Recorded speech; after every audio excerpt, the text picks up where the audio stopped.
Are you really going to throw away the only chance you've got just to save a stranger? The voice inside James Walker's mind roared louder than the storm pounding around him, yet his heart answered differently. The rain came in sheets, hammering the cracked asphalt like relentless drums of war, soaking his clothes until they clung like heavy chains. James gripped the steering wheel of his old blue truck, eyes locked on the dashboard clock. 8:50 a.m., 10 minutes until the interview that could change everything.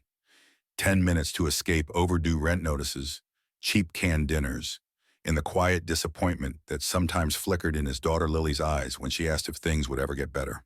He breathed deep, ready to push forward, when headlights flickered through the storm. Across the road, a black luxury car sat hopelessly mired in mud, its wheels spinning helplessly. A woman in a cream coat stumbled out, her high heels sinking instantly into the muck. Mascara streaked down her pale face, lips trembling as she tugged in vain at her trapped shoe. "No, no, not today," she cried, desperation cracking her voice. James's chest tightened. He could floor the gas, reach the building just in time, maybe land the job that could finally give Lily the life she deserved. Or he could get out now, lose everything he had worked for, and rescue a stranger who might not even remember his name tomorrow. Thunder split the sky, rattling his bones as he muttered, "Damn it." His decision was made. Slamming the truck door, James strode into the storm toward the struggling woman, each step sinking in mud, each heartbeat pounding with both fear and conviction. "Tell me, if you were James, would you risk your one chance at salvation to help a stranger?" James Walker was not the kind of man anyone noticed twice in a crowd.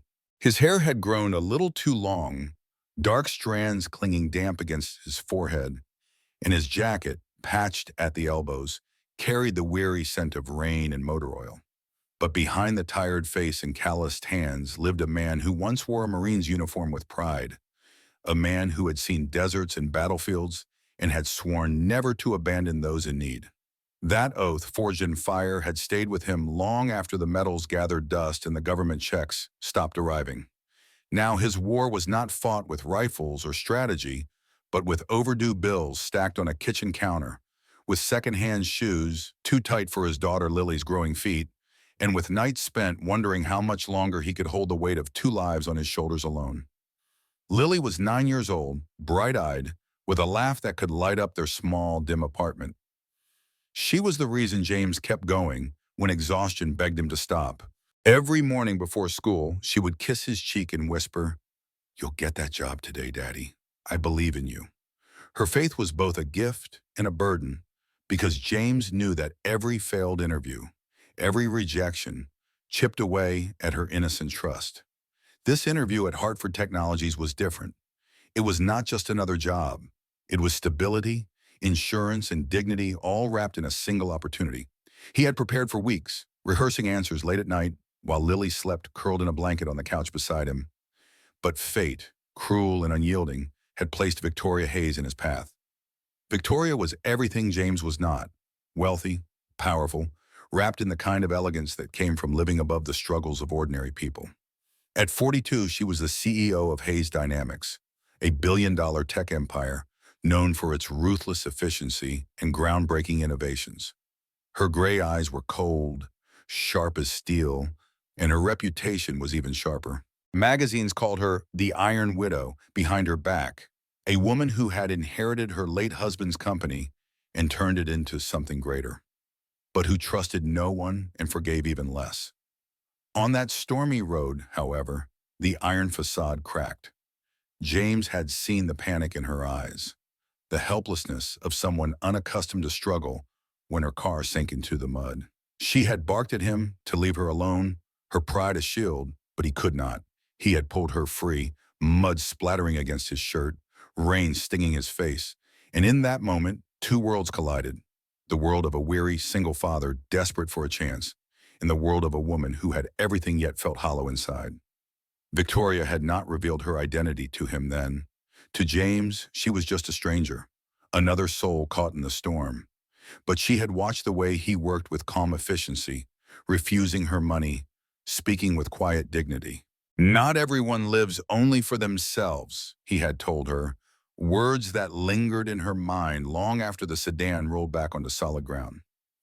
For James, the storm was a cruel thief. By helping her, he had lost his interview. By the time he reached Hartford Technologies, the clock had already struck past the hour, and the receptionist's polite but firm smile had cut him deeper than any battlefield wound. "I'm sorry, sir, late candidates are automatically disqualified." As he turned away, soaked and defeated, he thought only of Lily and of the promise he could no longer keep. What he did not know was that high above, behind a wall of glass and steel, Victoria Hayes was still thinking of him, and that chance encounter on a rain-swept road had already begun to unravel the life she thought she controlled. The rain had slowed to a cold drizzle by the time James stepped out of Hartford Technologies. His shoulders slumped as though the building itself had spit him out and left him standing like a forgotten shadow. The receptionist's words echoed in his ears like a cruel refrain. "I'm sorry, sir. You'll have to reapply in the next round. 6 months from now." 6 months. For a man drowning in overdue rent, 6 months might as well have been a lifetime. His boots squelched against the wet pavement, each step heavier than the last, his soaked clothes plastered to his skin.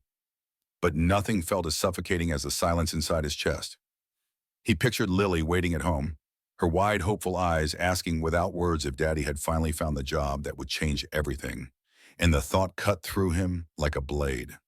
For the first time in years, he wondered if he could keep the promise he whispered to her each night, that things would get better, that tomorrow would be brighter.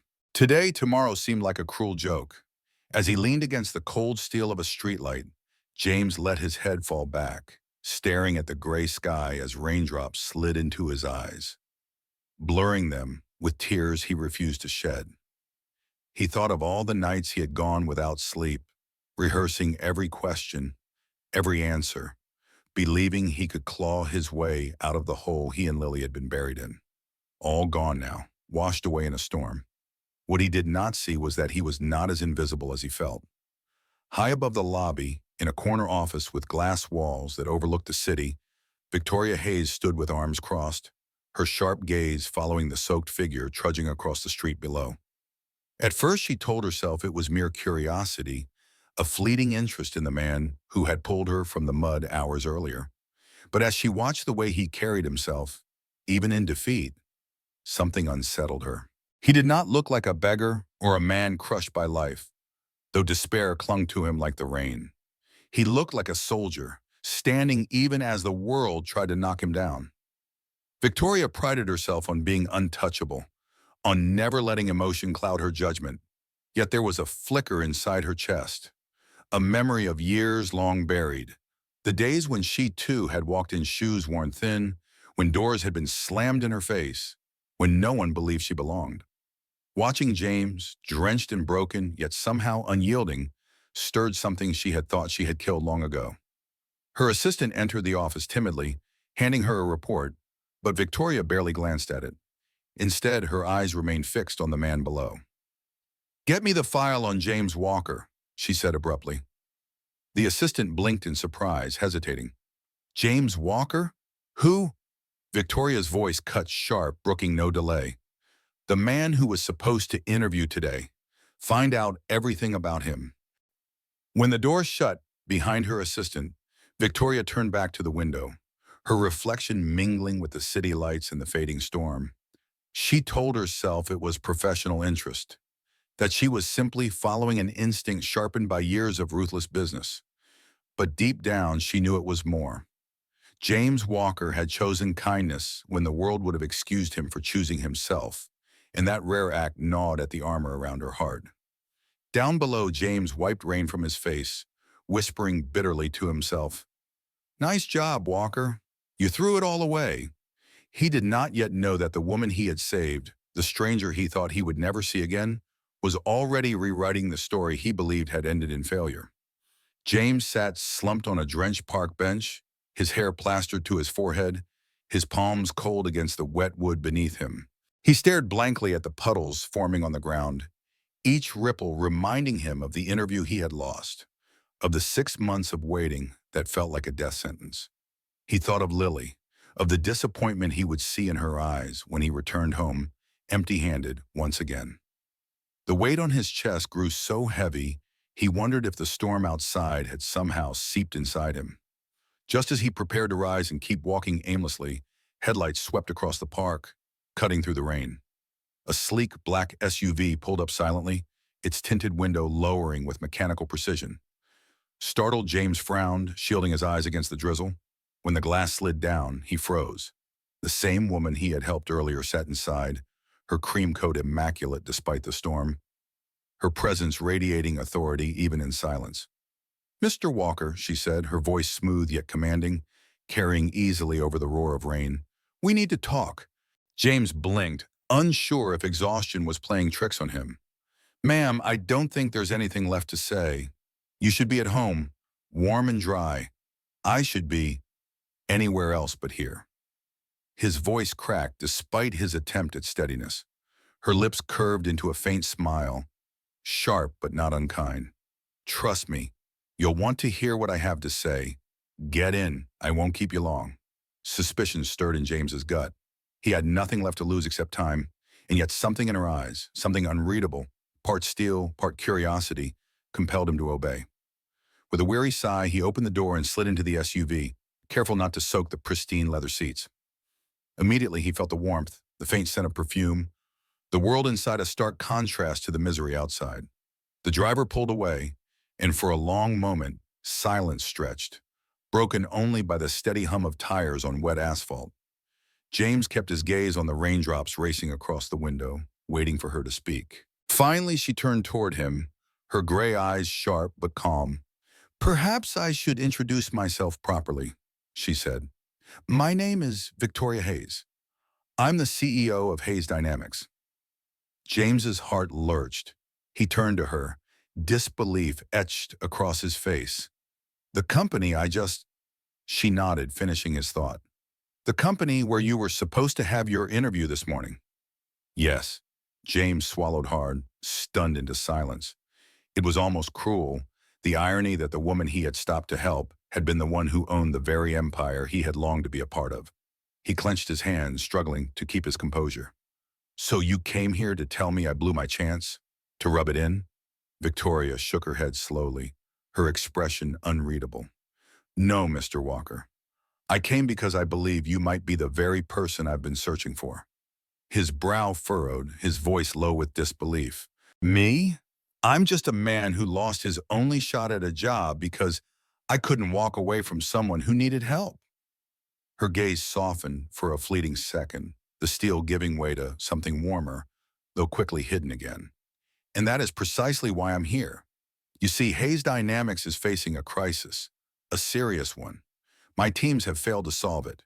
But after watching you today, I believe you may hold what they lack." James let out a short, incredulous laugh, though there was no humor in it. "You think a man who can barely keep his own life together is the answer to your billion-dollar problem?" Victoria leaned forward slightly, her tone steady, unwavering. "I think you are exactly the kind of man who can see what others overlook. Not because of wealth or polish, but because you've lived where struggle is real. You didn't abandon me when it would have been easier to save yourself. That tells me more than any resume could." Her words hit James like a hammer, both heavy and strangely liberating. He wanted to protest, to tell her she was mistaken, but deep down he felt a stirring of something he hadn't felt in years. Hope. The SUV glided smoothly through the rain-slicked streets, neon reflections painting their faces in fractured light. Victoria's eyes locked on his, sharp as ever, but carrying a quiet challenge. "So, James Walker, I'm offering you a choice. You can walk away now, return to the life you had before, waiting for the next interview, the next disappointment, or you can take this chance, an unconventional one, yes, but one that may change everything. Hayes Dynamics needs someone willing to risk, to fight, to think differently. Are you willing to step into that role, even knowing the cost?" James's pulse thundered in his ears, his thoughts spinning with the weight of her words. For a moment, he saw Lily's face, her hopeful smile, her whispered prayers each morning. And then he saw the woman beside him, offering not pity, but belief. His breath came slow and steady as he finally answered, voice low but firm. "Yes, I'll take that chance." Victoria leaned back, her lips curving into a subtle smile of satisfaction. "Good," she said softly, almost to herself. "Then prepare yourself, Mr. Walker, because from this moment on, your life will never be the same." The elevator doors slid open with a soft chime, but the air that greeted James Walker felt anything but gentle. The top floor of Hayes Dynamics buzzed with frantic energy, phones ringing off the hook, employees rushing through glass-wall corridors, voices tight with panic. Giant digital screens glowed crimson with error codes that flashed like warning sirens, and the tension in the air was thick enough to choke on. James swallowed hard, his worn shoes squeaking slightly against the polished marble floor, a stark contrast to the immaculate suits and gleaming heels around him.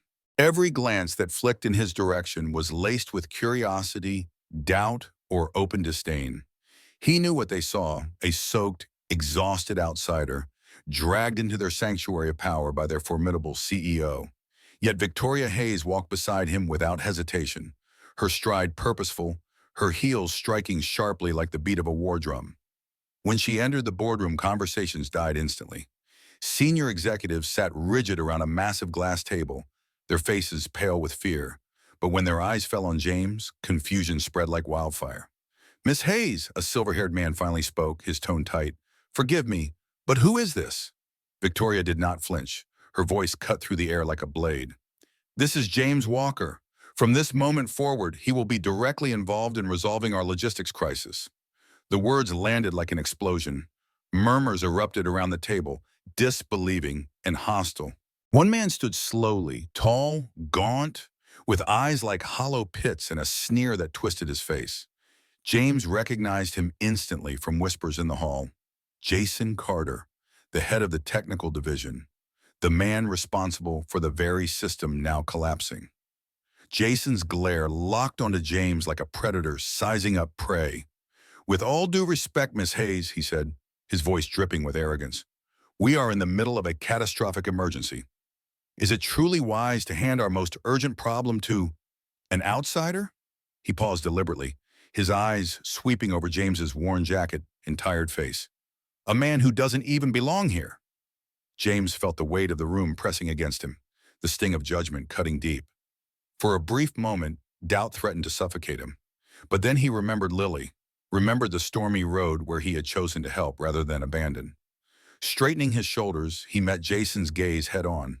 "I may not belong here," he said calmly, his voice steady, "but sometimes it takes someone outside the system to see what those inside have overlooked." The room fell into a hush. Jason's sneer faltered, though only for a heartbeat before his arrogance returned. "Then by all means," he said mockingly, gesturing toward the screen, "show us your miracle." A trembling technician slid a laptop across the table toward James, his eyes wide with both fear and curiosity. James sat down, his callous fingers hovering briefly before they began to move with deliberate precision. Lines of complex code and system maps filled the screen, cascading endlessly, but James's focus sharpened like it once had on the battlefield. He scanned quickly, ignoring the whispers around him, shutting out Jason's glare that burned holes into his skin. Victoria stood silently at his side, her arms crossed, her sharp eyes fixed on him, not with doubt, but with a steady, quiet trust. Minutes passed. Jason leaned back, arms crossed smugly, waiting for James to falter. Then suddenly James straightened, his eyes flashing with clarity. "The servers aren't the problem," he said firmly, his voice breaking through the thick silence. Heads turned sharply toward him. Jason laughed coldly. "Impossible. My team and I have already determined the servers are at fault." James ignored him, his tone calm but resolute. "No, the issue is with the routing database. It's locked up from conflicting address entries. The system is frozen solid because the safeguards overcorrected. That's why nothing is getting through." He tapped a series of commands, and the main display flickered, revealing a buried string of red characters that blinked ominously. Gasps filled the room. Jason's face drained of color. He opened his mouth, but no words came. James pointed to the evidence. "There, this is what you missed. It's common enough to spot if you're looking with fresh eyes. But if you're stuck running the same diagnostics over and over, you'll never find it." A stunned silence gripped the boardroom. Victoria finally spoke, her voice ringing with authority. James, can you fix it? James met her gaze, his voice unwavering. Give me 30 minutes. I can restore the system completely. For the first time that day, the room shifted. The sneers, the doubts, even Jason's mocking smile all wavered. Against all odds, James Walker, the man they had dismissed at first sight, had just taken control of the storm that threatened to drown them all. The moment James pressed the final key, the boardroom seemed to hold its breath. For several long seconds, the screen remained black, flashing only the words, "Rebooting System." Then, like a miracle, green nodes began to reappear one by one across the digital map, representing warehouses and carriers coming back online. Murmurs turned to gasps, and gasps to cheers as line after line of crimson error vanished, replaced by stability. Within 30 seconds, the entire logistics system, the beating heart of Hayes Dynamics, was alive again. James exhaled slowly, his body heavy with exhaustion, yet burning with quiet triumph. He had done it. Against the sneers, against the disbelief, against Jason Carter's defiance, he had pulled the company back from the brink. Around him, employees erupted in relief, clapping shoulders, shaking his hand, murmuring words like unbelievable and incredible. James only nodded humbly, refusing to bask in glory, because deep down he knew this was not about applause. It was about survival, his, Lily's, and now somehow theirs. Jason sat stiffly in the corner, his face pale with rage and humiliation. He muttered bitterly, "Just luck," but his words were drowned out by the surge of respect flooding toward James. Victoria Hayes stepped forward, her heels echoing in the sudden hush, her gaze sweeping the room before settling on James. Her voice rang out clear and decisive. From this moment forward, James Walker will serve as Director of Logistics Operations at Hayes Dynamics. The declaration landed like thunder. For a heartbeat, the room froze, then applause broke out once more, louder than before, shaking the glass walls with energy. James blinked, stunned, his heart pounding as reality caught up with him. Director, not just an outsider pulled in for a single problem, but part of the company itself. Victoria's eyes never left his as she added, he has proven not only his skill, but his integrity, his perseverance, and his courage. These are the values this company was built upon, and they are the values we must return to if we are to grow stronger. Staff members nodded eagerly, their eyes shining with newfound hope. Yet in the corner, Jason's glare burned with venom. His authority, his pride, had been shattered in one day by a man he had dismissed as nothing. He clenched his fist beneath the table, swearing silently that he would not let this humiliation stand. When the boardroom finally emptied, leaving only James and Victoria, the air shifted. The roar of voices gave way to the quiet hum of the city outside. James stood awkwardly, unsure what to say, his modesty pulling against the enormity of what had just happened. Victoria regarded him steadily, then gestured toward the window. Walk with me. They moved to the edge of the room, the skyline spread out before them, rain still streaking the glass, but the storm beginning to ease. Victoria folded her arms, her sharp profile outlined against the faint glow of the city. For a long time she said nothing, and James waited, sensing the weight of something deeper than corporate matters. At last she spoke, her voice lower, softer than he had ever heard it. You probably think I've always been like this. The powerful weight CEO, untouchable, iron-willed. Her lips curved in a faint, bitter smile. But the truth is, I was once where you are now. Poor, struggling, fighting every single day to prove I deserved even a sliver of respect. James turned to her, surprise flickering across his face. She continued, her eyes distant with memory. I grew up in a neighborhood where opportunities were myths. My mother worked 2 jobs just to keep food on the table. I was laughed at, dismissed, told I would never succeed because I didn't look the part, because I didn't belong in their world. When I first stepped into corporate America, the stares, the whispers, they were daggers. I had to work twice, 10 times harder than anyone else just to be tolerated. Her hands clenched briefly before relaxing again. So when I saw you today, soaked, rejected, but still standing tall, I saw myself. And I realized something I had almost forgotten, that resilience and character are worth far more than credentials or polish. James swallowed hard, emotion tightening his throat. For the first time since meeting her, he saw not the Iron Widow the world feared, but a woman scarred by her own battles, one who had clawed her way up the mountain alone. "Why are you telling me this?" he asked softly. Victoria's gaze met his, steady and sincere. "Because I need you to understand. My decision to bring you here wasn't charity. It wasn't pity. It was recognition. You've earned this, James, and I believe you'll continue to prove it." A heavy silence lingered between them, but it was not uncomfortable. It was filled with something unspoken, a bond forged not by wealth or status, but by scars and survival. James felt it settle deep inside him, that he was no longer just a desperate man chasing a job. He was part of something greater, and for the first time in years, he believed he might truly belong. The following morning, sunlight streamed gently through the thin curtains of James Walker's small apartment, painting the worn walls with a glow that felt almost unreal. For the first time in months, he rose with a lightness in his chest rather than dread. When Lily awoke, rubbing sleep from her bright eyes, James crouched beside her bed and whispered, "Guess what, sweetheart? Daddy got the job." Her gasp of joy filled the room like music, and when he told her they would finally buy the sneakers she had long dreamed of, she squealed, leaping into his arms, her tiny hands clinging to his neck as if she never wanted to let go. Hours later, father and daughter walked hand in hand through a bustling mall they had only ever passed from the outside, their footsteps echoing with hope. Lily's eyes sparkled as she picked a pair of blue sneakers, clutching them as though they were treasures from another world. James watched her, his heart swelling with pride, every sacrifice, every sleepless night suddenly worth it. As they sat together on a bench outside, the sun warm on their faces, Lily leaned against him and whispered, "This is the happiest day of my life."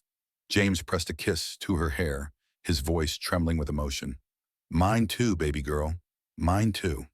Back at Hayes Dynamics, Victoria Hayes stood by her office window, coffee in hand, her gaze softening as she thought of the man she had taken a chance on. For years, she had believed strength meant standing alone, but James had reminded her that true strength came from compassion, from daring to care even when it cost you everything. Their worlds were different, yet in that difference they had found understanding. Life, she realized, had a way of rewarding the choices made from the heart. James's story was no longer one of loss, but of redemption, of kindness leading to doors he never imagined. And though storms would come again, he knew he would face them with the same courage that had carried him this far. Dear friends, what about you? If life forced you to choose between chasing your own future or stopping to help a stranger, what would you do? Share your thoughts in the comments below. I'd love to hear your answer.